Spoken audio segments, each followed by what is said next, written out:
मैं आज रहूंगा, कल नहीं रहूंगा। सब जाएंगे इस दुनिया से, कोई रहने वाला नहीं है। हमारा ट्रम्प का नाम लेते कि इन्हू टाइटा इन्हू बिल्कुल ही ठंडे पड़ जाते। वो ट्रम्प प्लेन में खड़े होके बोल रहा कि मोदी अच्छा आदमी है, मगर मेरे को खुश करने के लिए सब कर दिया। बीजेपी वाले 24 घंटे हो गए गूंगे हो गए, डर रहे ट्रम्प के बारे में बोलने के लिए।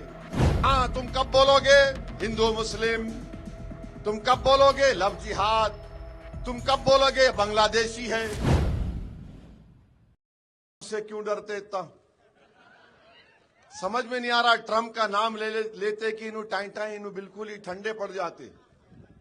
वो ट्रम्प प्लेन में खड़े होके बोल रहा कि मोदी अच्छा आदमी है, मगर मेरे को खुश करने के लिए सब कर दिया।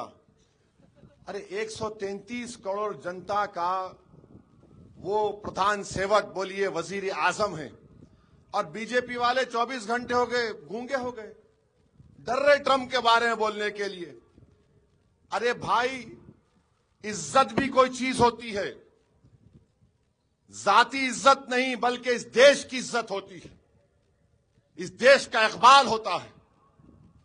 कोई भी हमारी इस देश की तौहीन नहीं कर सकता। देश का वजीर आजम पूरे देश का होता है, और कोई बोल रहा है कि मुझे खुश करने के लिए मोदी ने ये किया। कुछ तो बोलो। हाँ, तुम कब बोलोगे हिंदू मुस्लिम, तुम कब बोलोगे लव जिहाद, तुम कब बोलोगे बांग्लादेशी है, तुम कब बोलोगे, कुछ नहीं बोलोगे ना। किसान मर रहा तो उस पर सन्नाटा, नौजवानों को नौकरी नहीं उस पर सन्नाटा, अब ट्रम्प बोल रहा उस पर सन्नाटा। तो मेरे अजीज दोस्तों और बुजुर्गों, बहरहाल ये लातूर के बल्दिया का इलेक्शन है।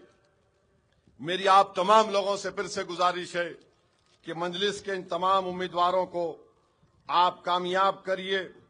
और एक बात, आजमगंज गोलाई में ठेला बंडी वालों को हटाया गया, मजलिस के उम्मीदवार को कामयाब करिए आप इंशाअल्लाह ताला। वहां पर हॉकर जोन बनाएंगे ताकि वो गरीब लोग बैठकर अपना कारोबार कर सकें, अपने घर में चिराग को जला सकें। इस देश में अगर सबसे ज्यादा अगर गरीब कोई है तो दलित और मुसलमान है, और इनकी गरीबी का गुर्बत की वजह एक ये भी है कि इनके पास इनकी सियासी आवाज नहीं है। याद रखिए, असदुद्दीन ओवैसी खाली तकरीर करता है, बोलता है, लड़ता है, मगर आपको असदुद्दीन ओवैसी से ज्यादा ऐसे 100 लोगों की जरूरत है जो सियासी तौर पर आपके लीडर बनकर बेबाक तरीके से आपकी बात कर सकें। मैं आज रहूंगा, कल नहीं रहूंगा। सब जाएंगे इस दुनिया से, कोई रहने वाला नहीं है, मगर आपको ये चाहिए कि अपने सफों से एक नेता को बनाइए। याद रखो, लीडर आसमान से नहीं आता, लीडर तुम्हारे दरमियान से उभरता है, और वो कौम वही इनकलाब ला सकती है जो अपने दरमियान से एक बेबाक शख्स को या एक लड़की को या महिला को अपना नेता बनाएगी। तो ये नेता बनाने का इलेक्शन है, ये किसी की गुलामी करने का इलेक्शन नहीं है, ये किसी के गैरों के जिंदाबाद के नारे लगाने का इलेक्शन नहीं है। ये आपका इलेक्शन है, आपको जिंदा रहने का इलेक्शन है। जिंदाबाद का नारा लगेगा तो मजलिस से इत्तेहाद मुस्लिमीन जिंदाबाद का नारा लगेगा। तो मैं आपको यही चंद गुजारिशात बोलकर जा रहा हूं। मैं यहां से शोलापुर मुझे जाना है, तो मैं आपसे इजाजत चाहता हूं।